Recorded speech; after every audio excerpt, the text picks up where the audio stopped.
Let's talk to Diggory Hadoke, who has taken part in big game hunts and says Prince William might have the right idea when it comes to shooting animals for conservation. Do you know anything about that? Incentives for tracking down... I mean, tracking down the poachers, yeah, but shooting them?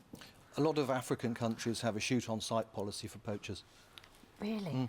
And does it do anything to stop the poaching? Well, there's a money incentive. The problem with a lot of African countries in particular is that the poaching is paid for by Chinese and Vietnamese organised international criminals and underpinned by endemic government corruption, which runs right through a lot of African societies. So although a lot of areas that are managed for hunting or that are managed for wildlife are doing their best to try and combat the poaching. Poaching is a huge problem. Prince William's absolutely right. Let's get into trophy hunting, right? You think William has a point in saying it plays an important part in conservation. I think it's like a fox saying, let me look after the hens, right? You can't be both. I find it repulsive when I see these big corpulent American tycoons coming over, blasting at rhinos and then posing for their lovely pictures and stuffing their heads up on their office walls. Why should I not feel it's repulsive? Well, Piers, thank you very much for giving me the opportunity to come and talk about this, because what you've just summed up is a typical tabloid approach to what is actually... Only people who read tabloids have my view. No, really? do you want me to answer your question, well, or would you like to carry on? No, I'm ready to answer your question. It's not a tabloid view. It's a very widely held view by people who read all newspapers. It's an uninformed view which doesn't take into account the key thing, which is in areas which are managed for hunting, there are far more animals than there are in areas which are not managed for hunting. That is a verifiable fact.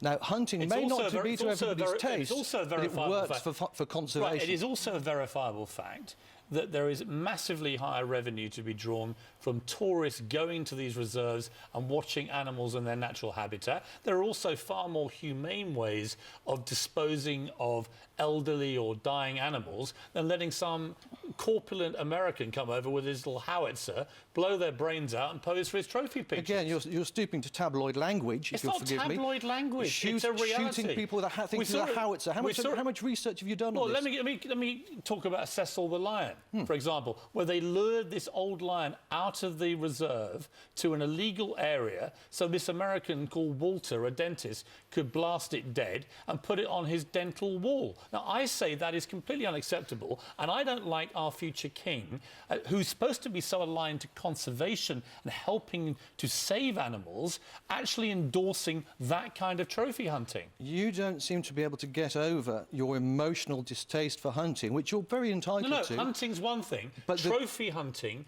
is a very different thing. That's about people posing for these sickening pictures and putting these horrible things on the severed heads of their prey onto their walls. Again, that's what I'm talking about. A very sensationalist focus on a very small part of the conservation and management of, for example, lions.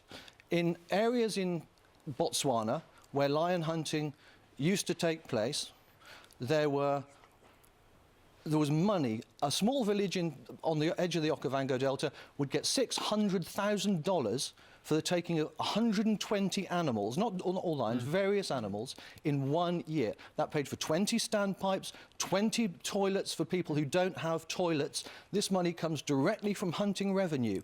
And in those areas, lion numbers are stable because the locals don't poison them, they don't kill them. OK, just to clarify, you want more people like Walter the dentist to come over... We just saw a photograph of you, Diggory, actually, I think, with one of your trophies. I can't see... yeah, that's an old buffalo, Why would you take pride in posing with your big buffalo that you've killed? Well, the photograph is... I've got a photograph of me with my rugby team posing with a football.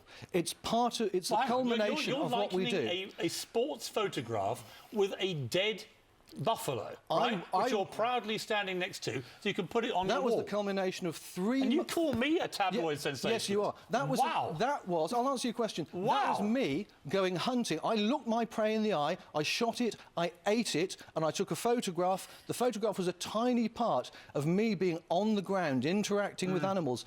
And the money that was paid by that paid for local jobs, it paid for the game scouts that accompany every hunt, which are looking to track down poachers, and this is what is active conservation on the ground. Unfortunately, and animals in those areas are far more prolific than they are in non-hunting areas. Look, hunting is one thing. Humane hunting and taking down animals that are about to die, that's another thing. OK. Posing for those kind of pictures and encouraging people to come over for big sums of money to go and put the heads on their office walls is So repellent. you don't mind hunting, you just don't like photography? OK. I don't like photography or the trophy. Listen. The trophy element of it is what repulses people. You need to move And away from the emotional arguments and It look is at the facts. emotional. And I'm afraid I have to intervene because otherwise we're not going to get to the rest of the stuff on the programme. Let me finish. When I see a severed head of a lion on an American dentist's wall, I get emotional about it. And the fact that you don't says more about you than it does about me. Hunters get very emotionally involved with their prey, far more emotionally involved than you get with the steak that you eat that you're quite happy for somebody else to slaughter for you. I have to stop you two big beasts butting heads here. Diggory, good to see you. And you. OK, Lorraine, let's go to Lorraine and calm things down. She's always a soothing voice in times of crisis. Thank you, Piers, and good on you, because I actually don't understand why anybody would want to shoot and kill an animal like that. It just doesn't make any sense to me. It doesn't compute at all.